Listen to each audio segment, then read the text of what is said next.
Good morning everyone. Pag-uusapan natin ngayon yung pangarap. Halimbawa, nagdasal ka sa Diyos ng bahay, kotse, maraming pera. Hindi siya bababa at bibigyan ka ng bahay, bibigyan ka ng kotse, at bibigyan ka ng pera. Ang ibibigay sa iyo, opportunity.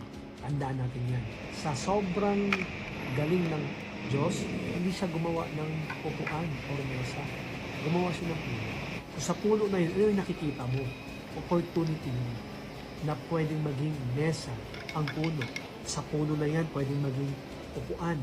Ang puno na yan, pwedeng gamitin maging hagdanan. Ang puno na yan, pwedeng gamitin maging pintuan. Ang puno na yan, pwedeng maging bahay. Ganon ang Diyos. So pag ikaw ay nagdasal na matupad ang iyong pangarap, ang ibibigay ng Diyos sa iyo ay oportunidad.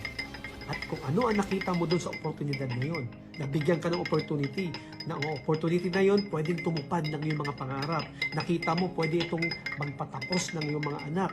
Pwede itong makabili ng bahay na gusto mo para sa pamilya mo. Pwede itong makabili ng kotse na gusto mo i-drive.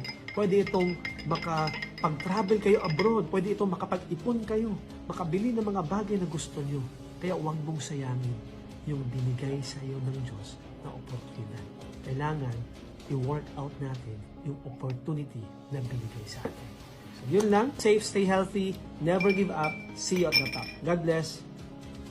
Healthy drink for your health life?